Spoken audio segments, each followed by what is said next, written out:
E sejam bem-vindos, então. Essa é a aula do módulo 17 do nosso curso CCNA1 da Cisco. Inclusive, saiu uma atualização, tá? Não vai entrar no nosso, né? O nosso material não vai ser atualizado porque nós já estamos no fim do curso, mas saiu a. Nós estamos na versão 7, saiu a 702, que é com algumas daquelas alterações que a gente sugeriu esses dias aí que a Cisco é, veio atrás pedindo sugestões de melhorias de tradução e tudo mais, eles liberaram agora para 4 linguagens, incluindo o português. Então, os que virão depois de vocês aí já terão uma experiência um pouquinho melhor com o curso com relação à tradução, se Deus quiser. Não cheguei nem a abrir o material para ver ainda. Esse é o Pergunta se último. não querem me contratar de tradutor. É, pior que era uma boa, porque como eu tenho bastante experiência nessa parte de redes, para mim é mais fácil fazer as traduções do Pois jeito é, técnico, né? técnico que eles precisariam, né? Eu perguntei, eu mandei 200 e poucas sugestões de correção. E aí mandei um questionamento. Falei, ó, se me liberarem acesso a todas as questões de todas as provas, eu posso dar uma geral nas provas, porque nas provas tem muita coisa, tradução que atrapalha mesmo a resolução das provas, né? Sim, sim. Aí eles não me responderam. Falei, acho que não gostaram da ideia, mas se eles permitissem, né? Daria até para fazer assim, me libera as provas, eu já fiz o curso mesmo, já estou dando aula disso. Se eu quisesse ter acesso às questões, eu abriria um curso para mim mesmo, né? Entraria ali e fazia as provas. Mas aí passou, né? Então, Eu vou fazer as duas últimas em inglês. Não vou eu fazer tô português. nos outros cursos que eu tô fazendo eu também, tô fazendo tudo em inglês, cara, é muito melhor. Mas é complicado, né? Porque tem muita gente que não tem, né, fluência suficiente, né? É, sim. Então tá, esse é o módulo 17, é o último módulo oficialmente do curso, tá? É um módulo que fala, o título dele é Criação de uma rede pequena, tá? Criação de uma rede pequena. Na verdade, esse módulo é um módulo onde eles pegaram vários tópicos, às vezes com algumas ligações, às vezes sem ligação nenhuma, às vezes que precisava, é, né, precisava estudar e não encaixou em outro módulo, às vezes ficou meio repetido e jogaram tudo dentro desse módulo 17. Então a gente vai ver que tem algumas coisas que vocês já viram, só que vai ser explicado um pouquinho diferente. Enfim, aqui é um repositóriozão de várias informações diferentes. Tanto que, se eu não me engano, é um dos módulos que mais tem tópicos diferentes dentro dele, tá? Dispositivos em uma rede pequena, aplicações e protocolos de redes pequenas, escalar para redes maiores, verificar a conectividade, host, comando iOS, metodologias de solução de problemas, cenários de solução de problemas. Tá? São os tópicos desse módulo que, inclusive, não tem um PowerPoint, então nós vamos olhando direto no nosso material aqui, tá? Basicamente, pessoal, a primeira questão é: a maioria das empresas e a maioria das redes do mundo são pequenas. A grande maioria das redes são de pequeno porte, mesmo que a gente ignore as redes domésticas, tá? Se a gente falar em redes empresariais, a maioria das redes empresariais do mundo são pequenas. Então, não é surpreendente que a maioria das redes empresariais, né, sejam pequenas e por isso que a gente tem que focar tanto em alguns tópicos do estudo das redes pequenas. Aqui ele dá um exemplo, tá? E é um exemplo que a gente consegue implementar com certa facilidade lá no Packet Tracer, que poderia ser uma rede de uma empresa qualquer de pequeno porte. Aqui nós temos a chegada da internet, de alguma forma, tá?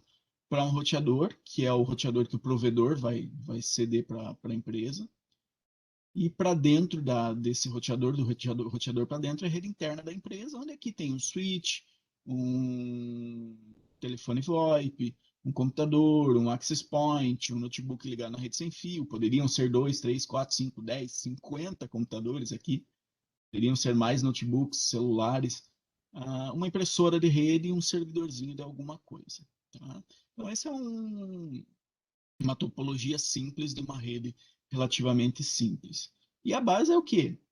toda rede, né, precisa aí de um roteador para fazer essa entrada das redes externas, né, da WAN, da internet, o que for. Poderia ser sem, mas hoje é um pouco difícil de imaginar uma rede empresarial sem uma entrada de internet de alguma forma. Um switch, tá, que vai fazer a distribuição da rede com fio, e o ponto de acesso sem fio, que poderia, né, em teoria não, na prática, poderiam esses três dispositivos aqui, vocês conseguem ver meu mouse, né? Sim, de boa. Tá. Então, em teoria, esses três dispositivos hoje eles estão interligados todos dentro do mesmo aparelho. A gente compra ou vem um roteador que vem com 4 portas LAN, vem com a anteninha da rede sem fio, e se a tua empresa for pequena o suficiente, só ele é o suficiente, ou se for uma rede doméstica. Se for necessário um pouquinho mais, por exemplo, de entradas de cabo, você liga um switch atrás desse roteador e redistribui o cabeamento dele. Se for necessário um alcance maior no access point, o ponto de acesso, ou se for necessário um suporte a maior quantidade de usuários, você põe um access point externo. E aí você tem como ir ampliando ela conforme as necessidades. Mas, olhando friamente, esses três aparelhos aqui são o núcleo da maioria das empresas, né, da rede da maioria das empresas do mundo. Várias delas, inclusive, não tem nenhum servidor dentro da empresa. Nossa, não existe uma estatística para isso, mas, inclusive, seria um tema de TCC bem interessante, a questão de fazer pesquisas aqui na cidade, na região, né, a nível de Paraná, e tentar enquadrar as empresas daqui de acordo com o tamanho e com a topologia básica da rede que utilizam, quantos computadores, se tem um servidor ou não. Até porque é interessante para, né? Vou abrir uma empresa de rede. Puxa, quem que seria melhor? O que seria melhor? Quais serviços seriam mais interessantes eu disponibilizar?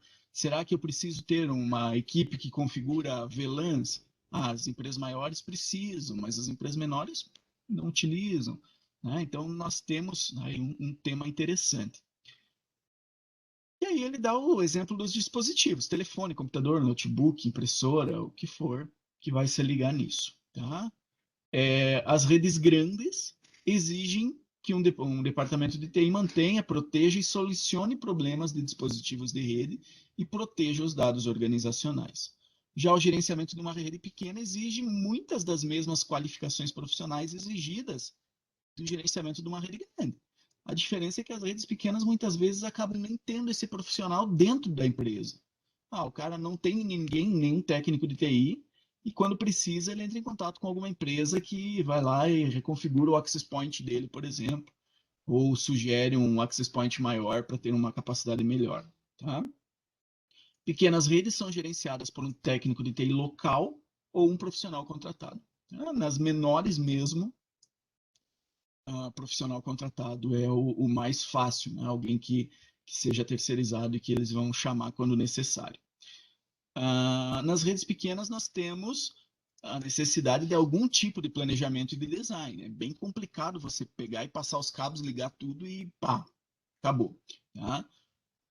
Mesmo que esses requisitos da empresa sejam mínimos, sejam muito pequenos, a gente precisa atender eles.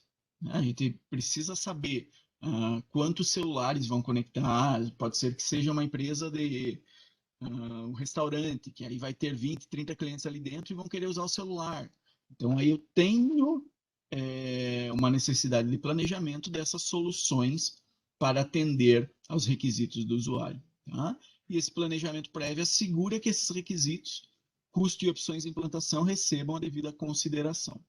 Aqui são algumas das coisas que ele diz para a gente tomar, né, tomar cuidado na hora de escolher equipamentos para redes pequenas.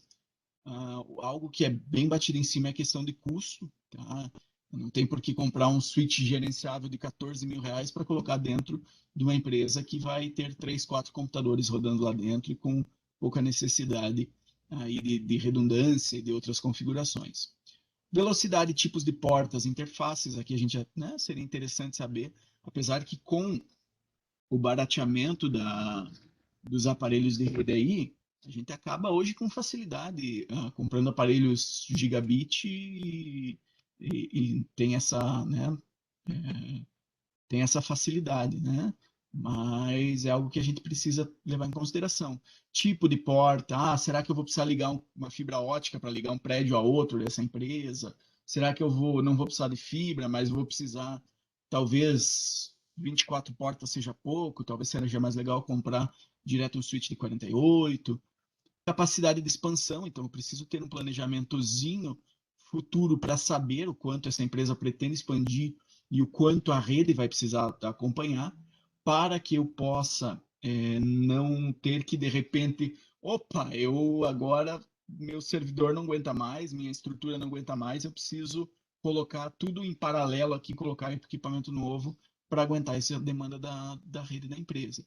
Então, a expansão é algo que é interessante, né? Da gente ter a carta na manga. Ó, os equipamentos que a gente está colocando, nós aguentamos a rede por mais 5 anos, 10 anos, tranquilamente.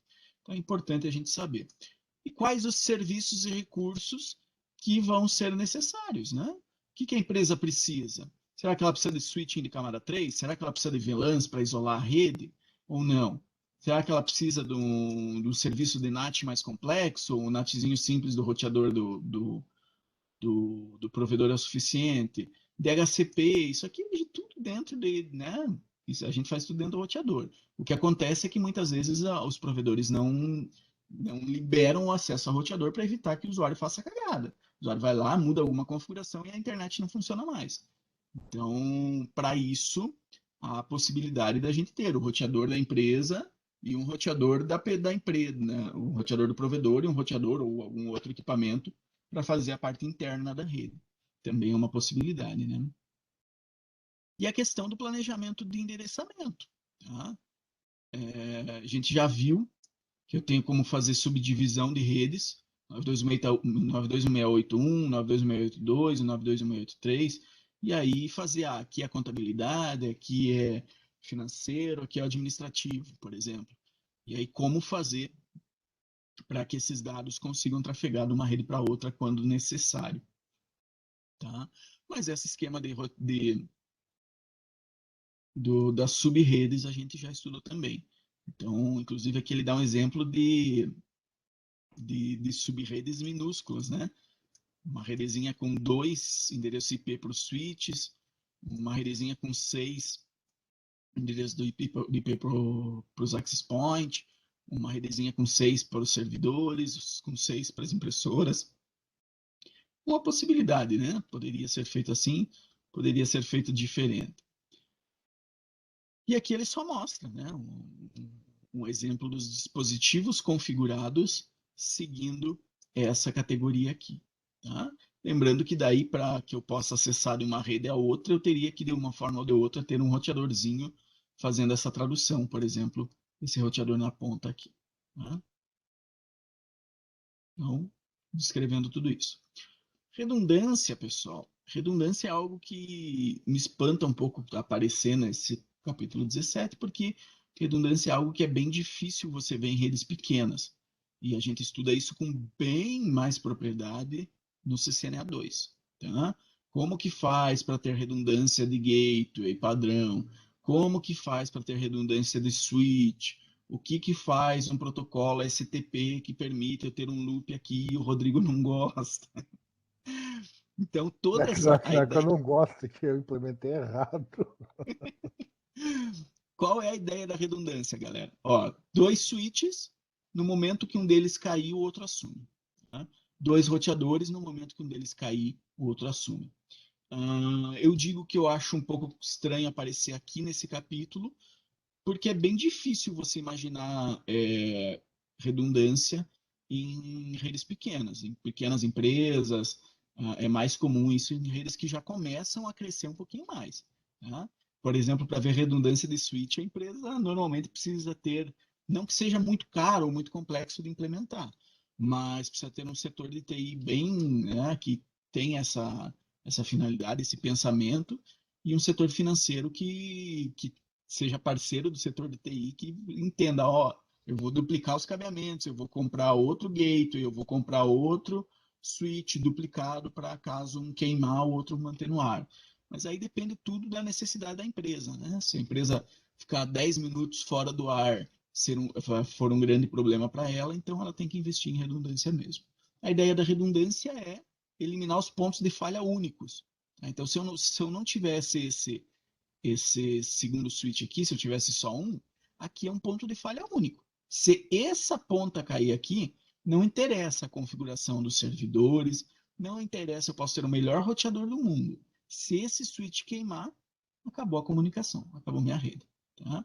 Então, nesse caso, eu esperaria pelo menos ter um switch compatível na gaveta esperando para ser colocado no lugar com o backup das configurações, se eu não for fazer redundância. Tá? E aqui ele vai me mostrando um por um. Servidores redundantes estão disponíveis no caso de falha do servidor, os links redundantes presentes para fornecer caminhos alternativos caso um deles falhe, switches redundantes, roteadores redundantes. Tá? E aqui embaixo ainda teria contratos com provedores diferentes para fornecer redundância. Eu tenho um provedor A e um provedor B, por isso que eu tenho dois roteadores. Caso um deles, caso o meu A falhe, posso fazer, né, um balanceamento de carga, uso um tanto do A, um tanto do B, tanto do A, tanto do B. Ou eu posso manter o B em stand-by esperando, enquanto isso só uso minha conexão A. Caso ela falhe, eu passo a usar o B. Tá? São formas de fornecer essa redundância. Redes pequenas geralmente fornecem um único ponto de saída para a internet. Então, por meio de um ou mais gateways padrão. Você falou alguma coisa, Rodrigo? Não, hoje, eu só comentar aqui, hoje está bem comum a redundância de link de internet, né? Hoje, a maioria das empresas assim que necessitam de internet para trabalhar, que eu acho que todo mundo Todas. praticamente, todas, na verdade, o pessoal que tem consciência disso está implementando direto redundância de link de internet, né? Porque Uhum. eu até tive o caso do cliente grande da Industrial do Portunhol, eles tinham só uma fibra da Oi, e o caminhão passou, arrebentou a fibra deles lá, e tinha 15 caminhões no pátio, que não podia sair porque não podia emitir nota fiscal. E os O caras me cara chega ao ligaram. ponto de pensar em ligar o celular dele e compartilhar a internet para poder carregar os caminhões. Né? Exatamente. Então, daí eles me ligaram desesperado lá, eu fui lá, instalei um link redundante lá de rádio lá, botamos no PFSense deles lá, fizemos a configuração e pau e buia. Agora eu consegui trabalhar de boa e uso até hoje. Quando quer esse negócio da Oi, eles estão usando direto. Não, é bem comum. E é Né? comum também aqui no Brasil, a gente tem bastante esse problema de infraestrutura, né? De Sim, sim. poste, de caminhão, Cara, isso aí é muito complicado para quem depende de rede para alguma coisa. Ao ponto de que algumas empresas, inclusive, pagam para que você faça ou passe a fibra pela quadra de trás. Não sei se você já teve caso desse, mas onde eu trabalhava, a gente fez essa proposta para a empresa. Olha, minha fibra está vindo por aqui. Você consegue puxar uma pelo outro lado? Porque não adianta derrubar, cair o poste e as minhas duas fibras tiver tá passando no mesmo poste, né? Eu já vi casos assim. Esse a gente teve Tá? também. Então é uma solução, né? Mas nesse caso que você falou, aqui existia um gateway único, né? Sim, sim. É, Era a gente, inconcebível uma empresa de grande porte, com um grande fluxo de caminhões que saíam e dependiam de nota fiscal para trafegar, os caras terem uma conexão na internet. Isso aí é é, inadmissível, né? é bem complicado. É. E aí a gente tem o gerenciamento do tráfego, né? Então, o que que acontece? Muitas vezes você, principalmente quando você é contratado para trabalhar numa empresa e chega numa rede já funcionando, você vê que às vezes as coisas são feitas meio. O cara não sabe nem que tráfego rola na rede dele. Ele puxou os cabos, ligou os switches, fez as configurações, mas não faz primeiro uma análise de tráfego e depois uma classificação, né? Então, são coisas que podem ser importantes, especialmente para quando você tem, ah, você precisa de um argumento para bloquear ou para não bloquear, por exemplo, mídia social. Você precisa de um argumento para bloquear ou para não bloquear vídeos, né? Então, você tem toda uma demanda na rede que acaba pesando e que você consegue ter a noção melhor quando você faz uma análise do tráfego. E aqui ele está mostrando uma escala, né? Voz, ou voz e vídeo, prioridade alta, SMTP, prioridade média, mensagens instantâneas, prioridade normal, FTP, prioridade baixa. Então, eu tenho como fazer isso aqui em algum servidor, tipo o PFSense, me permite fazer esse tipo de escala aqui, que é um enfileiramento, né? E aí nós temos um pequeno quiz. Qual instrumento se relaciona corretamente a uma pequena rede? Qual instrução se relaciona corretamente a uma pequena rede? Pequenas empresas são a maioria. Redes pequenas podem ser complexas, mas só se o cara, né, tiver mania aí de complicar as coisas. Redes pequenas exigem departamento de TI seja mantido? Não, não é realidade hoje ainda não. Que talvez deveria, né? Porque a gente vê empresas, às vezes a empresa pequena não é tão pequena, às vezes a empresa pequena tem 15 funcionários, 10 computadores e não tem um técnico de TI ou um setor de rede, mas a gente ainda tem essa realidade, né? Qual fator deve ser considerado ao selecionar dispositivos de rede? Cor, eu quero só switches azuis na minha rede. Conexões de console, custo, né? Na verdade, o que a gente mais leva em consideração é o custo. Não adianta. O restante meio que anda em conjunto, né? O que é necessário planejar e usar ao implementar uma rede? Esquema de endereço IP. Tá? Então você planeja o esquema dos endereços que você vai utilizar, IP privado, IP público e tudo mais. IP público, né? O que é necessário para manter um alto grau de confiabilidade e eliminar pontos únicos de falha, aquilo que a gente estava falando, redundância. O que é necessário para classificar o tráfego de acordo com a prioridade, então essa classificação aqui você faz utilizando o que nós chamamos de qualidade de serviço, QoS. Né? Então, QoS. Verificamos, atendemos a todos. Né? Vamos para o tópico 2.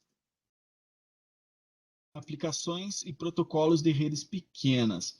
Qual é a ideia? O que consome, né, os recursos em uma rede? O que consome recursos em uma rede são aplicações, tá? E são os serviços de camada aplicativo. Os serviços que estão rodando nas máquinas é as aplicações que o usuário abre para fazer alguma coisa. Seja para abrir página, seja para comunicação, seja um jogo, seja o que for. Né? Então, são essas aplicações e os serviços que ficam ali rodando em segundo plano são os tipos, né, de software que consomem os serviços da rede. Que ele mostra para a gente uma telinha do gerenciador de tarefas para visualizar processos, aplicações e serviços atuais que estão sendo executados em um computador com Windows. No Windows 10 ele já me dá a opção de ordenar aqui pela porcentagem de uso da rede. Então isso aqui é bacana também, se você tiver, né, tua rede está tendo muito problema de muito tráfego e você não sabe o que é. Então, em teoria, você poderia, né, ir nos computadores e ver quais aplicações que estão usando mais da rede e tentar fazer um diagnóstico por isso, né? Tem maneiras mais eficientes. Se você tiver um servidor bacaninho instalado, você faz isso, né, olhando o relatório no servidor. Mas aqui é uma possibilidade também, tá? Protocolos comuns, maior parte dos trabalhos dos técnicos em pequena ou grande rede envolverá alguma forma de protocolo de rede, configurar, fazer funcionar, fazer busca em erros e tudo mais. Tá? Ele nos dá, por exemplo, o exemplo de acesso remoto, que é feito pela SSH ou pelo Telnet. E ele diz que eu posso acessar utilizando, né, esses acessos remotos, tanto dispositivos de rede, para configurar um roteador, um switch, um access point, desde que ele suporte SSH, ou servidores, aí para um servidor web, um servidor de e-mail ou qualquer outro. Tá? A Cisco ainda, não que é relutante, mas a Cisco ainda pesa bastante a mão nas configurações via terminal, em todos os dispositivos dela. Tá? Inclusive nos access point você tem como fazer a configuração via terminal. As GUI, né, as interfaces gráficas, seja através de página ou de acesso remoto, são outras possibilidades. Tá? Mas aqui ele nos cobra apenas a questão do acesso terminal, via SSH e Telnet. E aqui ele dá um exemplinho, né? Servidor web, que disponibiliza páginas, servidor de e-mail, que roda 2 ou 3 daqueles protocolos que a gente viu dos e-mails, né? A POP, a IMAP, SMTP. Servidor FTP para guardar e transferência de arquivos. Servidor DHCP para fazer distribuição de endereçamento IP. E servidor DNS que faz a tradução dos nomes para IPs, para que eu possa acessar dispositivos na rede. Aqui ele me dá a explicação de cada uma delas, tá? Mas a gente já viu essa explicação nos outros tópicos e eu já dei uma pinceladinha por cima aqui, acho que é suficiente. Mas quem tiver, né, interesse aí ou quiser dar uma lida para garantir, dá uma lida neles. Lembrando que aqui eu não preciso necessariamente ter 10 servidores para isso, né? Dependendo do meu fluxo, eu poderia ter esses 5 serviços dentro de um servidor só. Acabou, tudo rodando ali. É o Ou eu meu poderia caso. ter, o que é bem mais comum, né? Sim, eu tenho todos esses serviços rodando num servidor só na nuvem. E na nuvem ainda É, para nem ter dentro da estrutura. Mas, por exemplo, o exatamente. servidor de e-mail hoje é um pouco pelo menos estranho de se imaginar que a empresa teria, não, vou instalar um servidor de e-mails dentro da minha empresa. Cara, tem serviços de nuvem que você não paga nada ou paga mixaria e você consegue ter uma qualidade de serviço que você nunca teria dentro do servidor dentro da tua empresa. Sim, sim. Então, isso é uma alternativa interessante, né?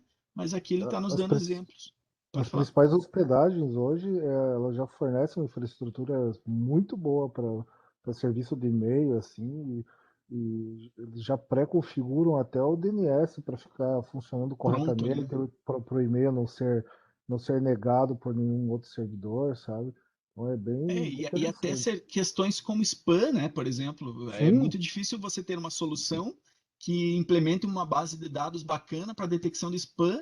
Putz, você não vai conseguir comparar com a solução anti-spam que um provedor grande, ou que o Gmail tem, ou que sei lá, né, qualquer outro que sim, faça essa terceirização de serviço de e-mail tem. sim. Então, e fora a disponibilidade, né? Você veja, hoje eu tenho 23 anos que eu rodo um servidor de e-mail e eu não consigo chegar no nível de filtragem de spam de provedores grandes. Mesmo você colocando um monte de regra, um monte de restrições, Os né? melhores programas, né? Mesmo assim, sempre com alguma coisa passa, né? Você não Uhum. consegue chegar. Eu consigo chegar, tipo assim, uns 80% de bloqueio. Mas tem aqueles 20 lá que é difícil, bem Que complicado. passa, né? Passa. Então, e alguns desses serviços também podem ser rodados em roteador, né? Então, o servidor DHCP, o cara pode meter no roteador ali e acabou. Dependendo do tamanho da empresa, não há necessidade de ter uma máquina para isso. O servidor DNS, por exemplo, né, a não ser que você hospede uma página ali, você não teria necessidade de ter um servidor DNS. Você usa o que o teu provedor mesmo te disponibiliza, né? Então, são possibilidades aqui. É isso que está explicando aqui. O servidor pode fornecer vários dos serviços. Pode ser servidor de e-mail, FTP, SSH ao mesmo tempo. Esses protocolos de rede compreendem as principais ferramentas de um profissional de rede, né? Então, grande parte dos problemas de rede, o cara chega e te liga e te diz, não consigo acessar uma página de internet. E aí você vai ter que ter em mente qual é a infraestrutura de rede que esse cara tem, fazer algumas perguntas para ver se o servidor de HCP está funcionando, se ele conseguiu pegar um IP e se não pegou, pode ser esse o problema dele, né? Ele só viu que não consegue acessar a página, mas ele está sem rede nenhuma, né? Ele pegou um IP da pipa lá e 169 e não consegue acessar nada na rede. Ou pode ser um servidor DNS falhado, né, ou configurado errado. Pode ser um gateway padrão configurado errado. Pode ser né, uma porta bloqueada, ou pode ser o servidor com um problema. Então, eu poderia ter num único problema três desses serviços, desses servidores aqui como causa, né? Então, podem ser ferramentas para o técnico para resolver esses problemas. E aplicações de voz ou vídeo que vêm se tornando cada vez mais reais, né, dentro das empresas. Inclusive, eu acho que a gente até transcendeu um pouquinho a questão do VoIP, né, da telefonia IP. Eu já vejo muita empresa utilizando, por exemplo, o WhatsApp para atendimento e para para tudo mais, WhatsApp comercial, né? O que também é uma realidade e nos traz uma certa vantagem na rede, porque você não tem a necessidade exatamente do tempo real da voz. Mas aqui ele fala para a gente mais especificamente da telefonia IP e do streaming de mídia que tem a necessidade do ser o mais real-time possível, né? O mais tempo real possível, porque qualquer quebrinha ali você acaba tendo problemas de eco, problemas de quebra de som, problemas de, né, que a pessoa não consegue entender ou alguma coisa assim. Tá? E aqui ele nos mostra alguns das configurações que devem ser levadas em consideração para implementar um serviço desse. Tá? Por exemplo, está dizendo aqui que a rede deve suportar mecanismos de qualidade de serviço para minimizar problemas de latência. Ah, é um tráfego de VoIP, de voz, via telefonia, via IP? Então, beleza. Então, ele tem a máxima prioridade, porque se interromper, putz, é problema. Tá? Então, são alguns dos exemplos que ele nos dá. E temos mais um pequeno quiz. Quais são duas formas de programas ou processos de software que fornecem acesso à rede? Tá? Serviços de camada de aplicação ou aplicações de rede. Tá? E aí, por exemplo, software do jogo. Professor, não, software de jogo entra junto nas aplicações de rede. Se o jogo for comunicar pela internet, ele é uma aplicação que utiliza a rede, é uma aplicação de rede também. Então, isso enquadraria vários dos outros ali. A categoria a gente chama de aplicações de rede. Tá? Quais dois protocolos de rede são usados para estabelecer uma conexão de rede de acesso remoto a um dispositivo? Ele nos deu o exemplo do SSH e do Telnet. Né? Teria outros que eu posso fazer para conexão de acesso remoto, mas não estão aqui. Né? E, por exemplo, o Remote Desktop lá da Microsoft, né, RD, ou várias outras soluções que fazem esse tipo de acesso remoto. Mas aqui, para nós, é SSH e Telnet. Aí fechou. Capítulo 3, ele nos fala um pouquinho de como sair de uma rede pequena e pensar numa rede que possa um dia vir a ser um médio, uma rede de tamanho médio, por exemplo, de tamanho grande. Tá? Então, ele nos passa 4 pontos específicos que são muito importantes e necessários para escalonar, para fazer essa rede crescer. Tá? O primeiro deles é a documentação da rede, o que é um ponto bem fraco na maioria das empresas, a ponto de criar problemas. Eu vejo a documentação da rede com o uso da documentação de rede, eu vejo nas empresas da mesma forma que eu vejo a engenharia de software.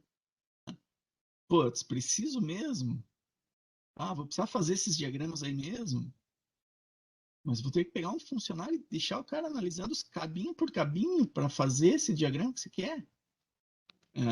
E quanto maior a rede, mais difícil de você gerenciar ela sem alguma forma de documentar essa rede. Tá? Documentar, utilizar padrões e tudo mais. Tá? Então, isso é bem importante. Por exemplo, eu já vi redes que são codificadas por cores de cabo, por exemplo, né? Dispositivos que os alunos têm acesso, cabo verde. Dispositivos que os alunos não devem ter acesso, cabo vermelho. E aí tinha dispositivo que subia um cabo verde pro forro, no meio tinha uma emenda porque acabou o cabo e saía na outra ponta um cabo azul. E quebrava todo o teu padrão. Mas aqui está falando em fazer um documentozinho para dizer, olha, cabo tal leva de tal ponta a tal ponta, é ligado no dispositivo tal. Cabo 2 é ligado tal. Para que eu possa ter pelo menos uma noção. Né? Eu possa utilizar um pouquinho menos o zumbador, que é aquele dispositivozinho que faz para detectar qual é o cabo de rede, e possa ver, ao contrário, né, ver no documento para onde que vai esse cabo que estragou, por exemplo. Inventário de dispositivos é interessante quando a gente escalona uma rede, para que eu possa entender quantos e quais são os dispositivos e serviços necessários. Né? Porque a ideia é, a rede cresceu, eu preciso atender melhor. Eu preciso de mais velocidade? Será que é só mais velocidade que eu preciso? Será que é redundância que eu preciso? Quais são os problemas que estão ocorrendo? Né? Aqui eu dou um exemplo bem, bem simples para isso. Eu já vi gente implementar aquelas tecnologias de trunking, né? Onde você tem duas interfaces funcionando como uma só. Então o cara estava com um problema na rede e aí imaginou, descobriu de alguma forma que é o cabo que liga o switch 1 ao switch 2 que está dando problema. E aí não está tendo desempenho suficiente. E aí, para tentar resolver o problema, ele multiplica por dois, né? Ele aumenta, duplica o desempenho. E aí a gente para e pensa, putz, mas é um switch 1000, por exemplo, né? Será que um cabo 1000 não seria o suficiente para atender a maioria das necessidades da maioria das empresas? Será que não pode ter algum problema de configuração, algum problema, sei lá, talvez de cascateamento nesses switches, né? Muitos níveis de cascateamento que fazem multiplicar a quantidade de dados em um cabo só. Então, são várias as coisas que eu poderia analisar antes de passar para uma solução, às vezes, de emergencialista aí para resolver o problema, mas que não resolve a causa do problema, e sim remedia um pouquinho, né? Orçamento é sempre importante, principalmente quando empresas começam a crescer, elas começam a olhar informática com olhos um pouco desconfiados, né? Ah, mas putz, servidor, 60 mil reais? Nossa, mas e o nosso não atende mais? Então, isso aqui é algo importante, né? Orçamento de compra, equipamentos e tudo mais é importante você ter quando vai fazer o planejamento e ter arquivado posterior para poder prestar conta se necessário for. E análise de tráfego, protocolo, aplicativo, serviços, requisitos de tráfego. É importante que você tenha uma noção, pelo menos, do que a rede faz, para que você possa dizer, não, o problema é, vamos diminuir a prioridade do tráfego do Facebook, por exemplo, porque o Facebook está usando muito a minha rede. É uma solução. Tá? Eu já trabalhei numa empresa que o rapaz me falou, não, o nosso tráfego aqui 80% era, se eu não me engano, era vídeo do Facebook. Foi por isso que a gente bloqueou o Facebook, né? Não, acho que era mensagens do Facebook, eu não lembro. Na época era uma das funções do Facebook que ainda não rodava em HTTPS. Tá? E aí ele disse que, olha, não, 90% do nosso tráfego é isso, tá acabando com a nossa rede. E aí eu fui ver, o cara analisou o relatório somente do que não era criptografado, né? Pegou só os dados não criptografados, que é o que o servidor proxy consegue analisar com mais facilidade. E aí ele, não, é 90% do tráfego, não. 99% do tráfego era criptografado, do HTTPS ou né, alguma coisa assim, e por isso não apareceu no relatório. Então é importante conhecer as ferramentas, fazer uma análise para que você possa dizer, ó, é preciso aumentar a banda, é preciso comprar um servidor mais parrudo, é preciso aumentar o switch, alguma coisa assim. Tá? E aqui ele está nos mostrando uma análise de protocolos, do que é a comunicação dentro de uma rede, tá? Utilizando aqui o Wireshark, que é um programinha que você coloca para capturar os dados que trafegam em uma rede, tá? Você consegue analisar com grande quantidade de informações aí o que passa por ela. Lembrando que a maioria das coisas, como a gente usa switches nas redes e não hubs, o meu Ou seja, computador não vai receber a comunicação dos outros dispositivos de rede. Tá? Então, o isso que eu ia Wireshark é falar, Dave. Porque isso não tem mesmo, como o Wireshark capturar pacote se você que por um não for o switch, por meu. exemplo. Isso. Exatamente. Não, o que que acontece?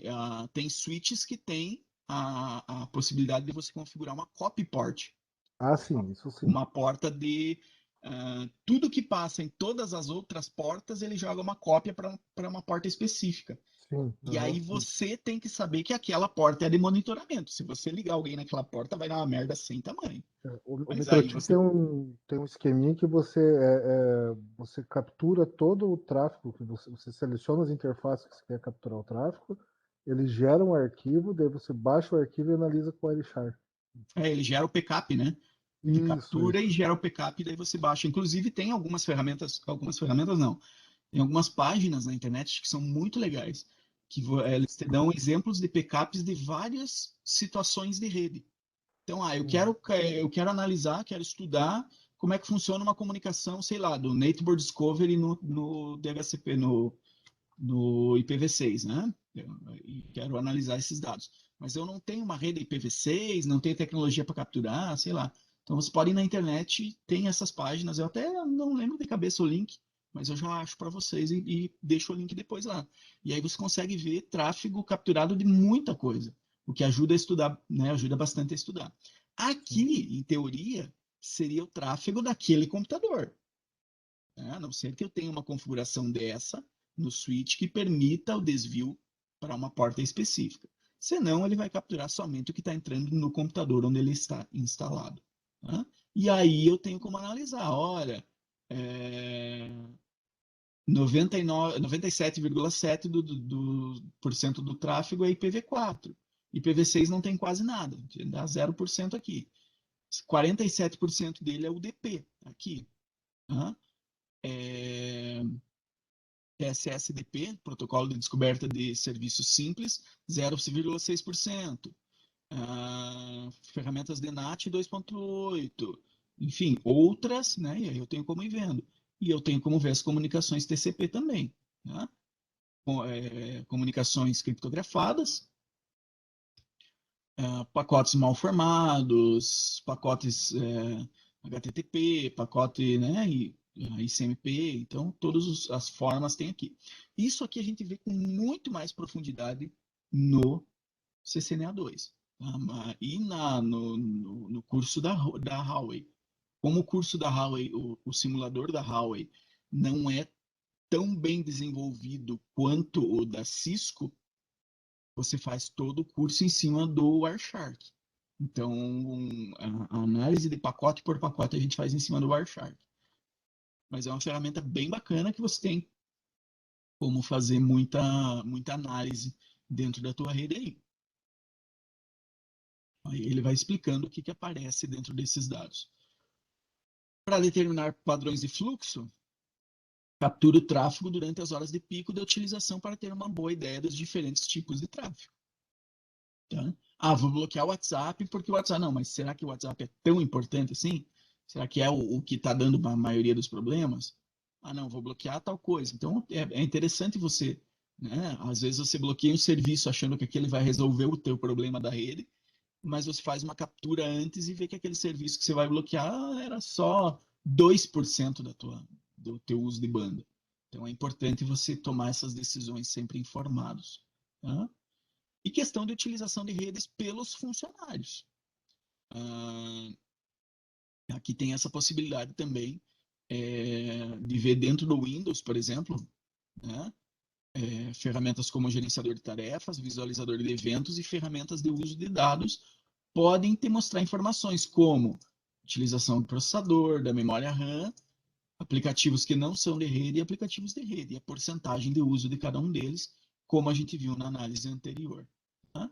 A ferramenta de uso de dados é uma ferramenta bacana, que fica em configurações, rede internet, uso de dados, e aí você seleciona a interface que você quer ver. Tá? Então ele vai te mostrar quais são, bem parecidinho com aqueles relatórios que você tem no celular, né?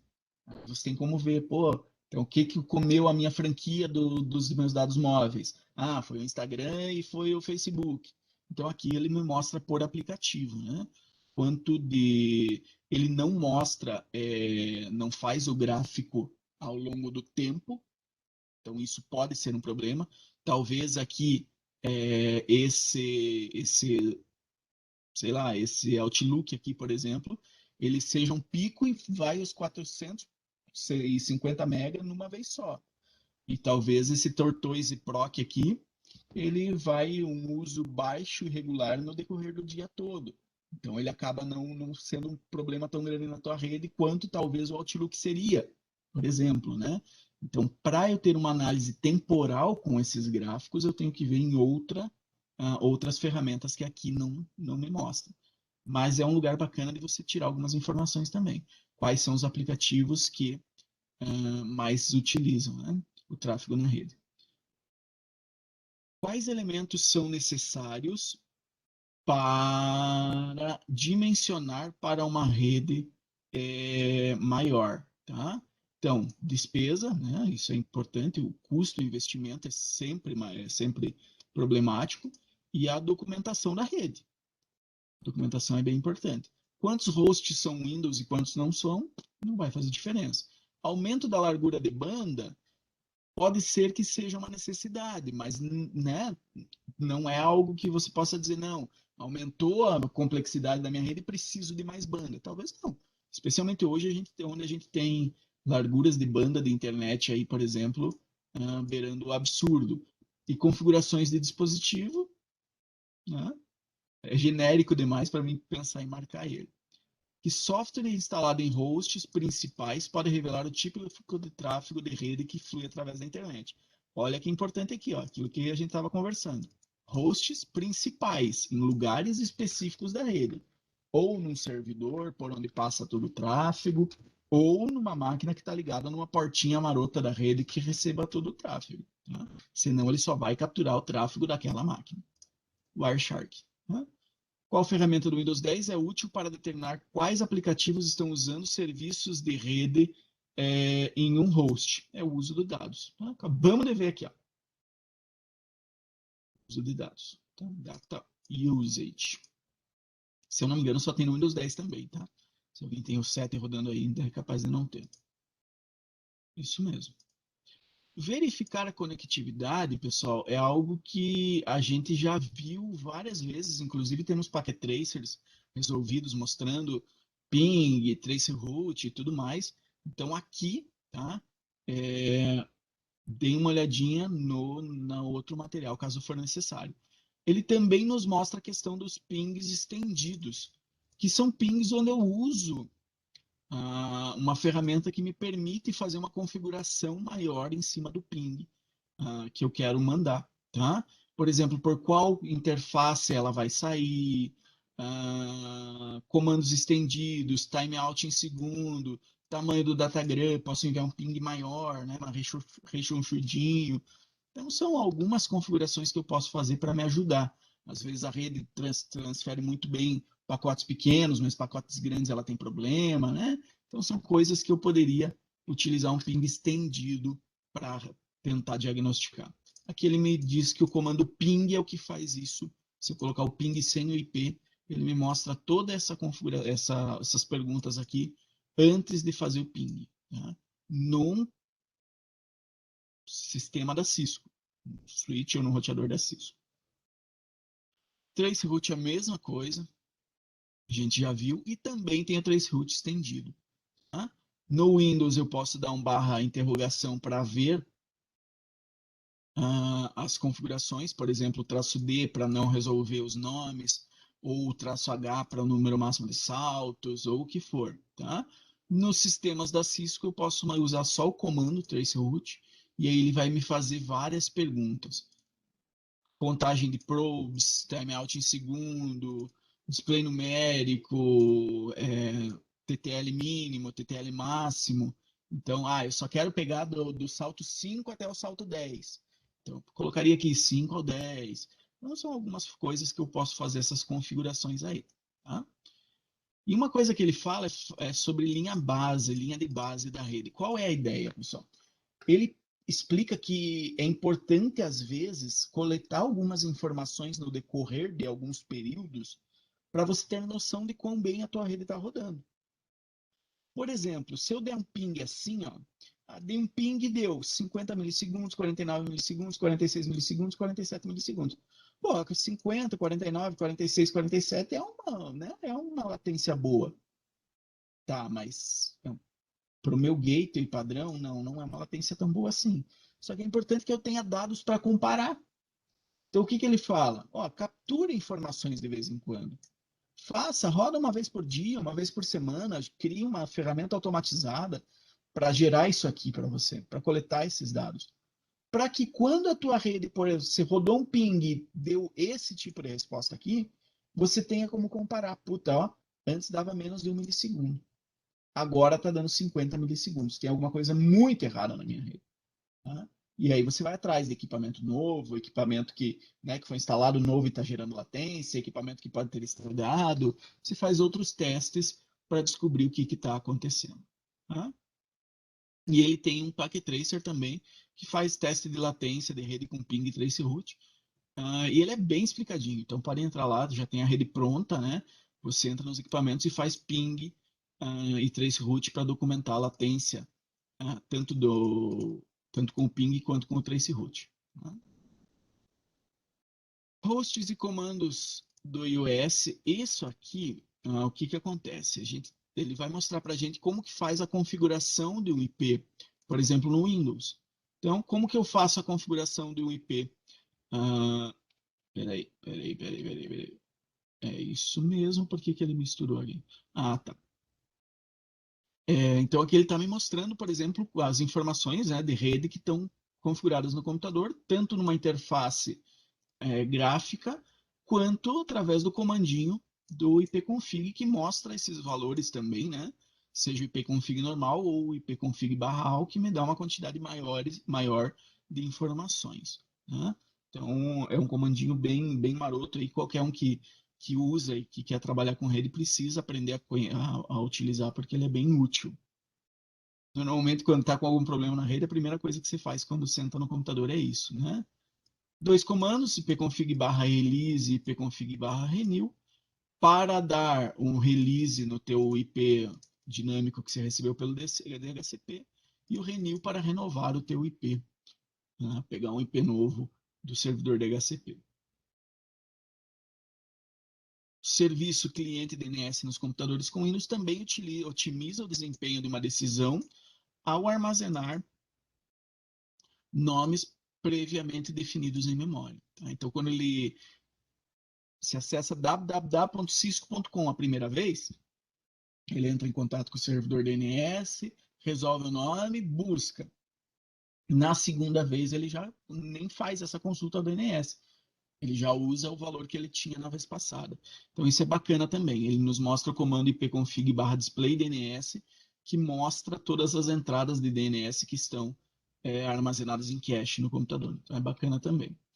E aqui a configuração de IP em um host Linux, né? Nós temos também o comando, só que no Linux é ifconfig, interface config, né?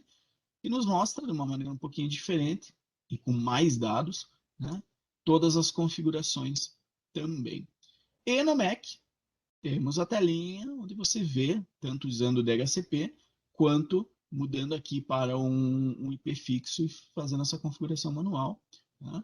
No O comando ifconfig também pode ser utilizado no Mac para verificar a configuração IP da interface. Né?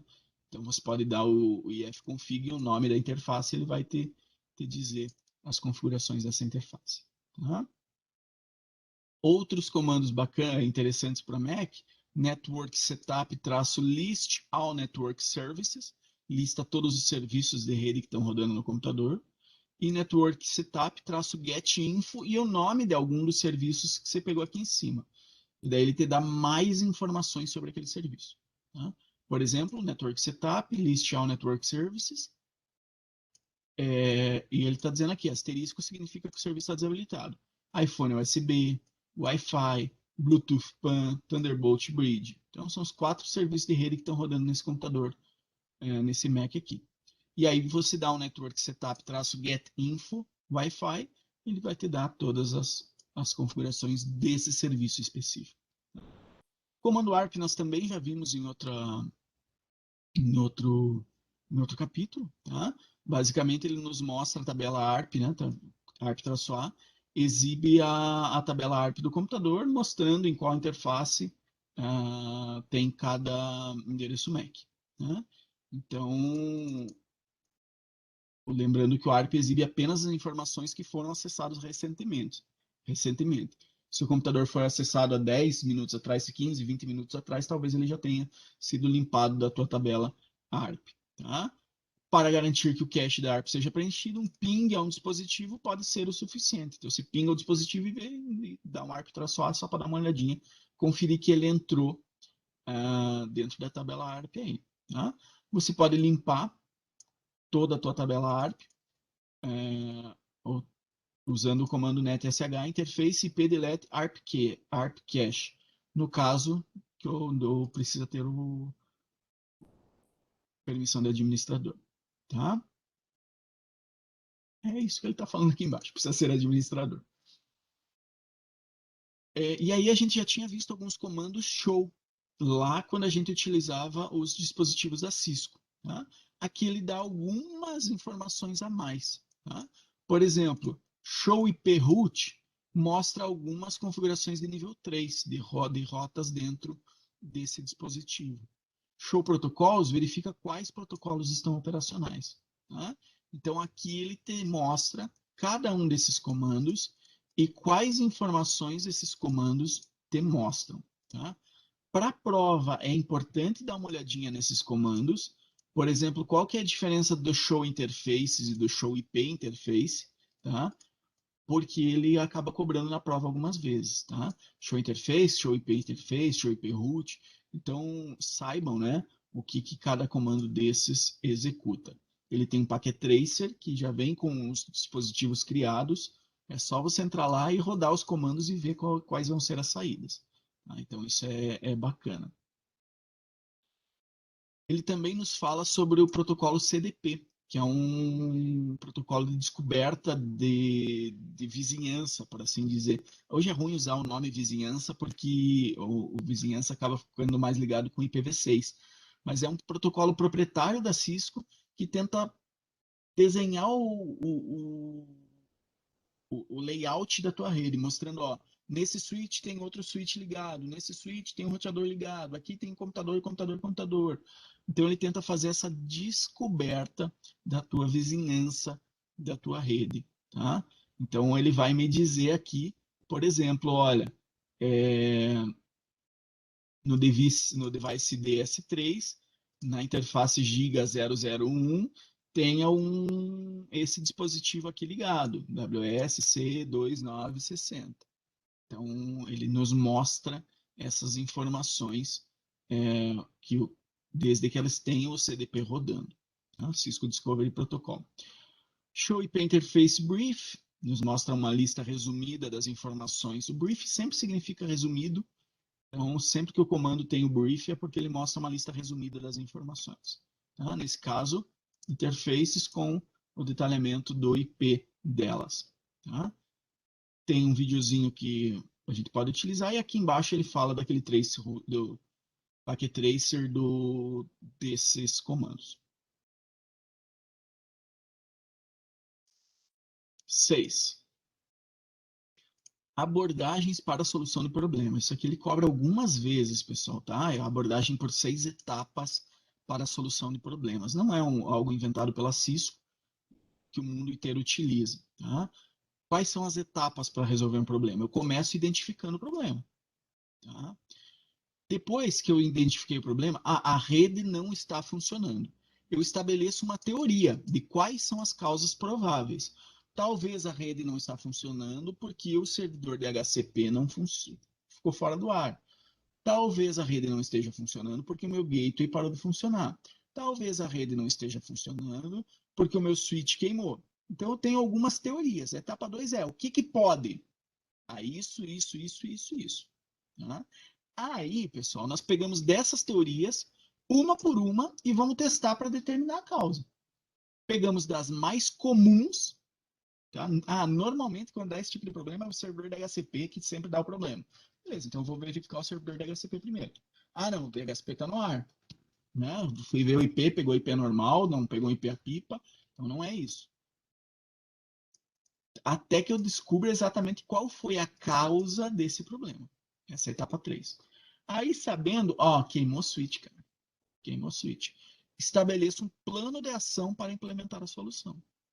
Então, o que é necessário? Necessário é comprar um switch novo, instalar esse switch, porque aí a rede volta a funcionar. Tá? Compro, instalo, verifico a solução para ver se o sistema voltou a funcionar normal e implemento medidas preventivas caso necessário. Por que o switch queimou? Puta, deu um raio e queimou o switch aí. O switch não tem um no break, nem nada que proteja contra surtos e picos de energia. Então queimou. Então, medidas preventivas, vamos colocar um no break que tem uma proteção básica aí, pelo menos, para proteger esse switch. Tá? E o importante também, 6, documentar descobertas, ações e resultados. Queimou o switch no dia 10 porque caiu um raio, não sei o que, não sei o que. Tá? Até para evitar que a gente fique caindo sempre nos mesmos problemas. Ó, é a 10ª vez que o servidor DHCP fica fora do ar, tá complicando a rede. Se eu não documentar isso, eu vou depender de alguém ir lá e, puta, mas é a 3ª vez que eu resolvo esse problema. E aí o cara parar e pensar, acho que esse servidor está dando problema demais. Tá? Então, a ideia de documentar é justamente para que a gente possa tomar ações preventivas melhores para resolver o problema. Tá? E algumas vezes não é necessário resolver, não é possível resolver o problema imediatamente. Nesse caso, o problema deve ser escalonado, jogado para alguém que vai resolver o problema. Ó, eu preciso comprar um servidor novo porque o meu servidor não está aguentando o tráfego na rede. O servidor novo vai custar R$ 80.000. Beleza, então eu preciso jogar para a gerência, escalonar, subir para o andar de cima, para deixar que o outro resolva. Tá? Se a empresa deveria ter uma política dizendo quando que o técnico deve resolver e quando que o técnico deve jogar para cima o problema. E aqui ele dá uma misturada mostrando para a gente o comando debug do Cisco iOS. Tá? O comando debug, ele mostra para a gente mensagens de processos, protocolos, mecanismos e eventos do sistema operacional que roda num aparelho da Cisco. Tá? Essas mensagens podem apresentar informações valiosas para ajudar a descobrir o que está acontecendo. Por que o servidor da HCP está caindo? Por que não consegue encaminhar para a rede tal? Então, eu posso utilizar o comando debug para dizer, ó, eu quero fazer um debug no ICMP. E aí ele começa a fazer o debug no ICMP. Tá? E aí ele vai nos mostrando esses problemas conforme eles forem ocorrendo. Tá? Para desabilitar um recurso de depuração específico, eu uso o no debug IPSMP. Então o no é sempre com o mesmo comando exatamente igual que eu tinha ligado. Tá? Outra alternativa, eu posso usar o undebug. Undebug é uma das únicas funções da Cisco que tem um comando específico para ligar, para desligar, que é o undebug. Undebug, se eu liguei o IP ICMP, eu posso desligar o IP ICMP. E além disso, também tem o undebug all. Tá? Desliga todos os debugs que eu quiser. Tá? E o terminal monitor. O monitor de terminal, para determinar essas mensagens que o sistema operacional envia, elas são enviadas para um terminal, né? Normalmente local. Eu posso definir que elas vão ser enviadas para um terminal remoto, né? As mensagens que, por exemplo, o debug gera para mim. Tá? Então, a saída padrão do debug é por conexões de console, por quem ligou o console ali no físico no aparelho. Tá?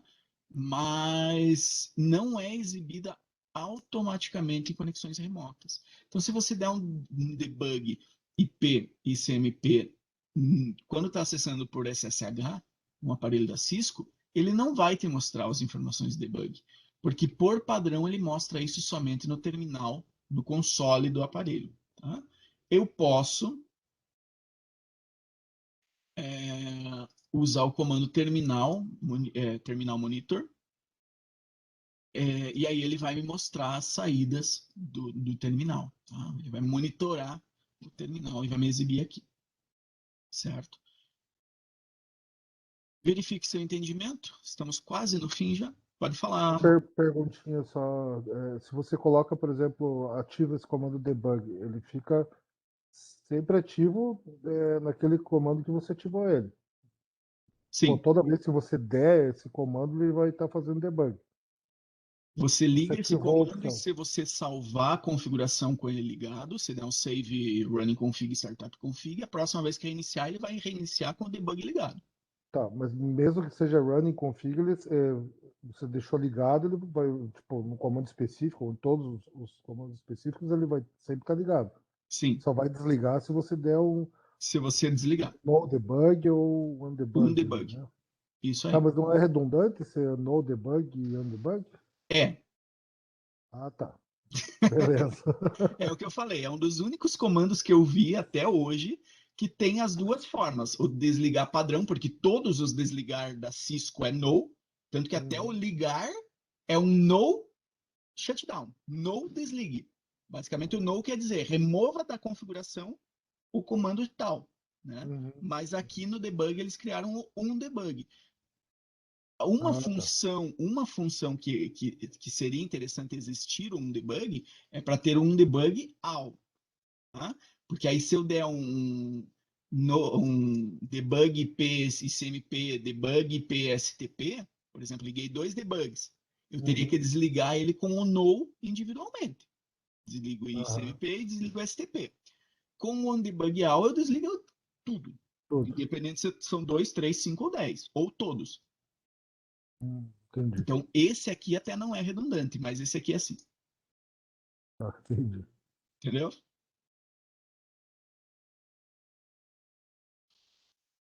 Quiz. Um técnico está solucionando um problema de rede e acaba de estabelecer uma teoria das causas prováveis. Então, o cara foi lá e fez a primeira etapa, tá? Estabelecer a teoria. Qual que é a próxima etapa? Então, ele já estabeleceu as teorias das causas prováveis, agora ele vai testar uma por uma para... Na verdade, não era a primeira, era a segunda, né? Estabelecer as teorias é a segunda. A primeira é identificar o problema. Agora ele vai testar a teoria para determinar, né, quais das teorias que realmente fizeram o problema. Um técnico está solucionando um problema de rede, após solução do problema, o técnico conclui que o comutador, que o switch, né, deve ser substituído. O que o técnico deve fazer? Tá? Enviar um e-mail para todos os usuários informando que estão substituindo o switch, encaminhe o ticket de problema para o gerente aprovar a alteração, compre um novo switch e substitua o defeituoso ou resolva o problema.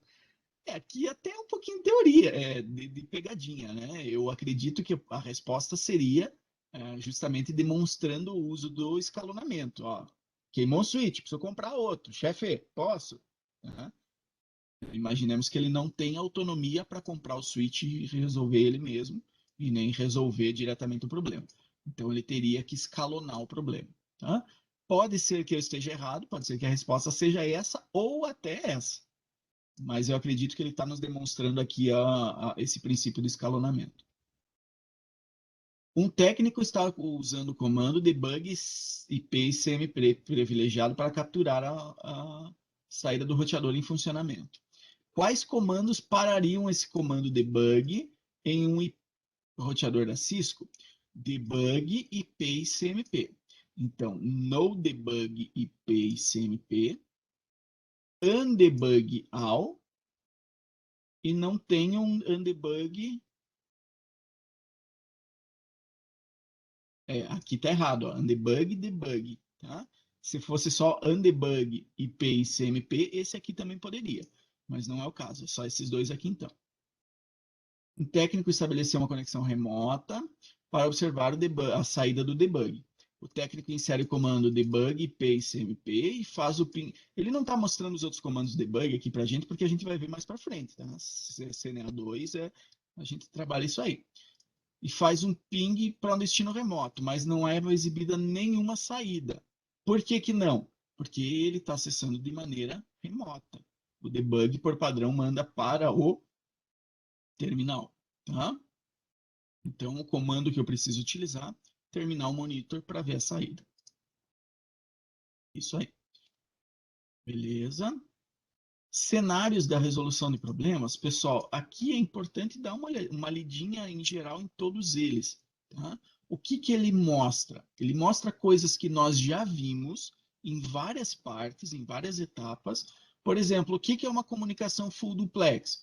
É uma comunicação que envia e recebe informações ao mesmo tempo. Canal duplo de comunicação. Mas aqui ele vai mostrar para a gente problemas que podem ocorrer com cada uma dessas tecnologias. Tá? Por exemplo, se eu tenho um switch e ele não está funcionando em full duplex, está funcionando em half duplex, isso é um problemão. O desempenho da minha rede cai pela metade e eu posso ter, inclusive, talvez colisão de pacotes. Tá?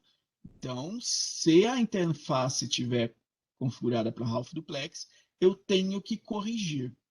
Ele está me mostrando aqui o processo de negociação entre dois dispositivos diferentes. Quando eu ligo, primeiro eles negociam. O switch está dizendo, posso operar em full duplex. O roteador está dizendo, posso operar em full duplex. E aí os dois negociam. Então, beleza. Então, vamos operar em full duplex. Tá? Se essa Eu, negociação der problema, ou se algum desses aparelhos for muito antigo e não conseguir operar em full duplex, aí essa comunicação passa a ser em half duplex, o que em geral é bastante problemático em redes. Fala alguma coisa, Rodrigo? eu acho que, se eu não me engano, em Half Plex sempre vai dar colisão de pacote. Sim. Eu acho que não tem como não dar colisão de pacote. Eu acho que o Ralph sempre vai dar. Só não tenho certeza dessa informação, mas toda vez que eu tive que eu me obrigar a operar em Ralph Duplex, sempre dá colisão no pacote. O que que acontece? Ele vai utilizar aquela tecnologia CC Collision Detection, né? CC, esqueci a sigla. CCMA-CD. CCMA-CD. Isso aí. Então, Que é a mesma tecnologia do Wi-Fi. e é parecido, né? O Wi-Fi é É, CA, né? Para evitar colisão. Mas ele vai acabar aparecendo sim. E aí colisão é problema, né? Colisão é retransmissão, colisão é perda de pacote, é perda de tempo.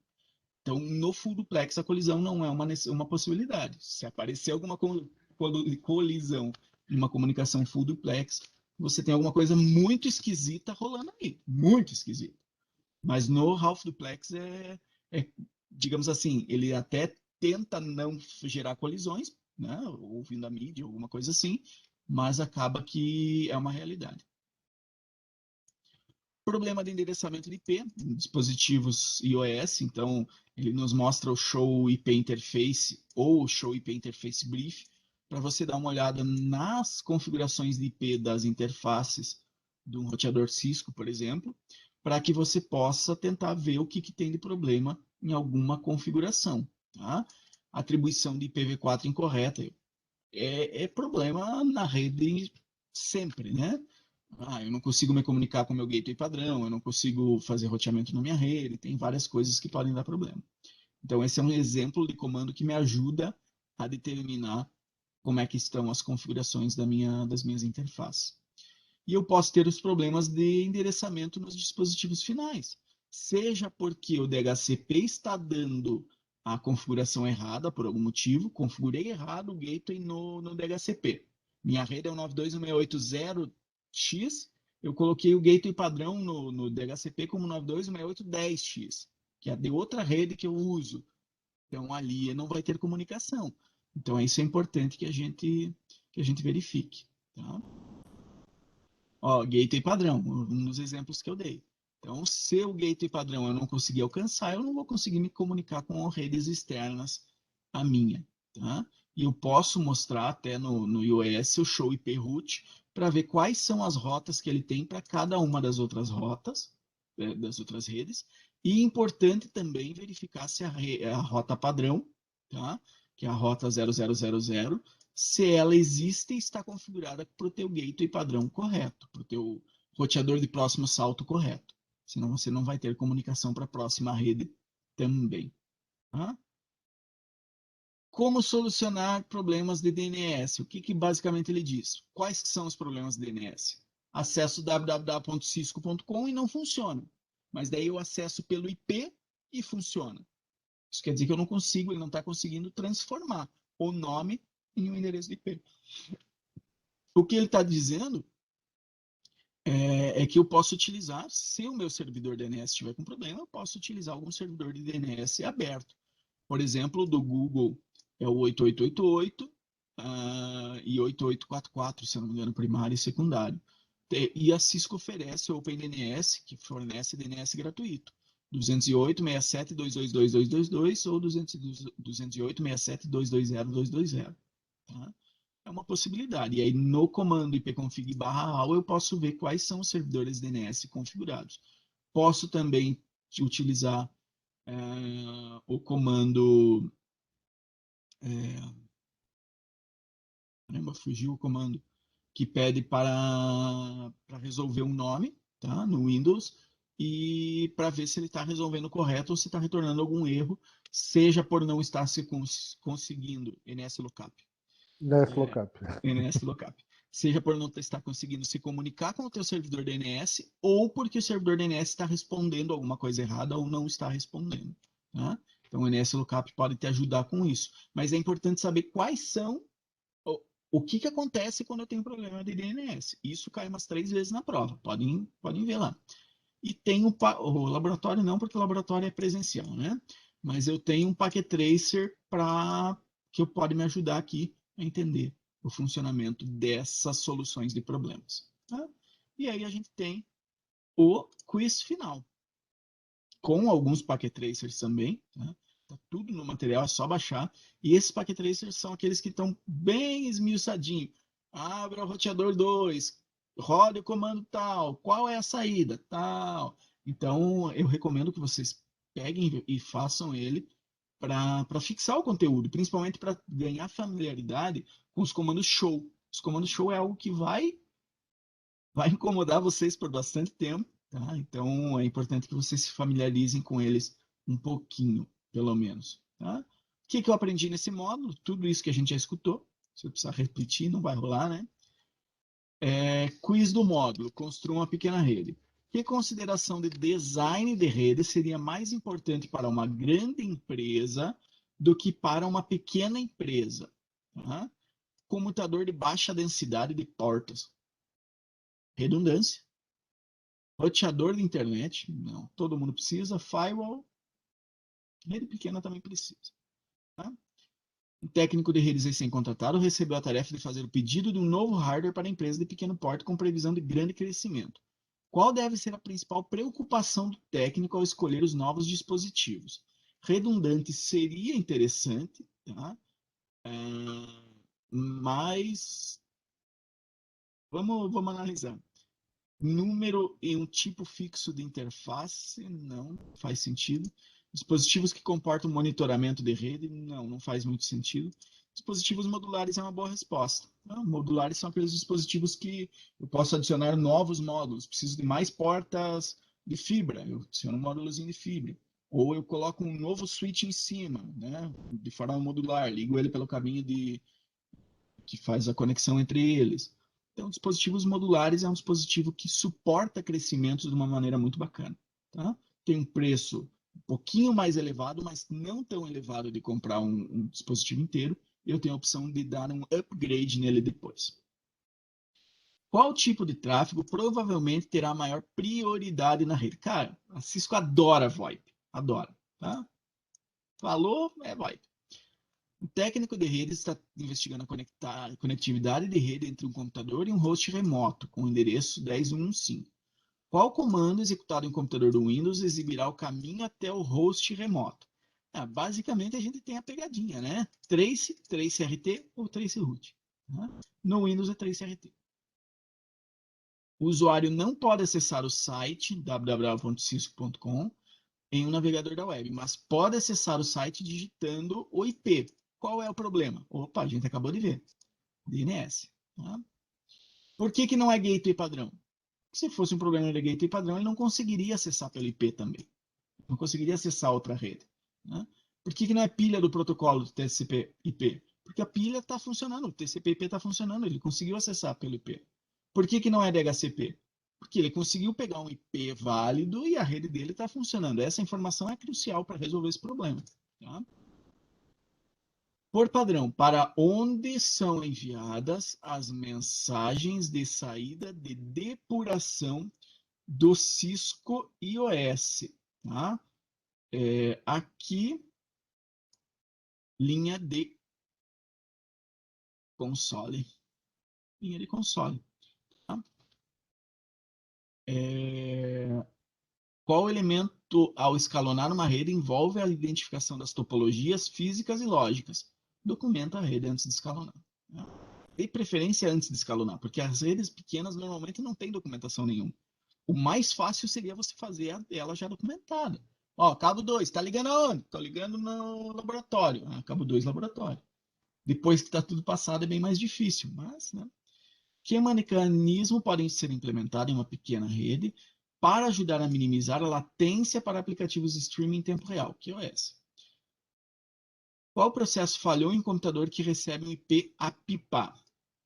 DHCP, tá? Só para vocês terem uma noção, o APIPA é um serviço da Microsoft, tá? Esses IPs 169, eles são IPs válidos na internet. Eles não são IPs eles são roteáveis na internet, tá? Só que o que acontece? Teve uma empresa que faliu, eu não lembro o nome dela. Netcom, Netsu, enfim, uma empresa de redes grande faliu e a Microsoft comprou todos os espólios da empresa que faliu, né? E uma coisa que veio junto foi todo o espaço de endereçamento 69. E a Microsoft falou: puta, o que eu vou fazer com essa endereção 69 aí? Não tem necessidade para tanto IP. Mas também não tem necessidade de vender isso para outra empresa, né? Talvez no futuro eu precise. E aí eles inventaram esse comando, né, essa tecnologia pipa que usa um IP que é deles e que eles um dia podem vir, por exemplo, a colocar serviços para rodar aqui, porque ele é um IP roteável na internet, tá? Tá na lista Qual que é a daqueles três. serventia dele? O pipa, É, cara, é, tipo, para os computadores terem um endereço IP numa rede Microsoft e poderem se comunicar via IP, mesmo sem um DHCP ou não? não, é basicamente isso. Na verdade, o que acontece? Não consegui pegar um IP por DHCP. Fico sem conectividade nenhuma. A Microsoft falou: não, então vamos fazer o seguinte: vamos jogar um IP na faixa 169 aí, que pelo menos se comunicar um com o outro. E se uma Uhum. impressora, por exemplo, de rede suportar a pipa, ele poderia se comunicar com a impressora também. Então, ele teria comunicação, pelo menos, né, conectividade, pelo menos a mais básica possível dentro da rede. É muito pouco Uhum. utilizada, porque normalmente é mais utilizado como uma forma de detectar erro. Pô, peguei um 69, meu DHCP está falhado. Sim, Mas a ideia é, puta, peguei um 69. Não, beleza, mas eu posso ainda, quando eu acessar o computador do meu coleguinha, e pegar meus arquivos pela rede, usando o IP dele, ou às vezes até o nome da máquina na rede. entendi. Entendeu?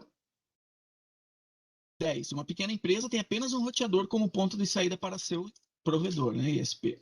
Qual solução poderia ser adotada para manter a conectividade se o próprio roteador ou a conexão com o provedor falhar? Ter um segundo roteador conectado a outro ISP. É ótimo quando a resposta vem de primeira, né? Ativar outra interface do roteador conectado. Não. Se falhar a conexão, fodeu. Adicione mais interface ao roteador? Não, porque se falar o roteador, fodeu. Compre um segundo link, compre um segundo link de menor custo de outro provedor para se conectar a esse roteador. A ideia é, se você quer redundância de verdade, você pega outro roteador e outro provedor. Tá? E aí você coloca um aparelho que de alguma forma vai fazer esse balanceamento ou essa verificação de para qual lado enviar. Quando um administrador deve estabelecer uma linha de base, que é aquela questão de ver o desempenho da rede, anotar o delay dos pings e tudo mais para ter parâmetro de comparação. Tá? Quando há uma queda repentina no trânsito, no tráfego, não, porque aí já é tarde demais. Está dando queda, já é problema. Em intervalos regulares durante o período de tempo. Toda semana, todo mês. Vai lá e anota. No ponto mais baixo, quando o tráfego está no pico. Não. O importante é saber a regularidade da tua rede. Depois você usa isso como comparação. Quais dois tipos de tráfego requerem entregas sensíveis ao atraso? Falei que a Cisco adora a voz. Tá aí, ó, voz e vídeo. Um técnico suspeita que uma determinada conexão de rede entre dois switches Cisco apresenta uma incompatibilidade de duplex. Qual comando técnico deve utilizar para ver os detalhes da camada 1 e da camada 2 de uma porta do switch? Show interface. Tá? Show interface. Show IP interface vai te mostrar a camada 3. Apenas para comparação. Então, show interface. Qual a declaração é verdadeira sobre o Cisco Discovery Protocol em um dispositivo da Cisco? Comando show de TDP Network Detail revelará um endereço IP de um vizinho somente se houver conectividade na camada 3. Não. Em teoria, se tiver conectividade entre eles, ele consegue descobrir, né?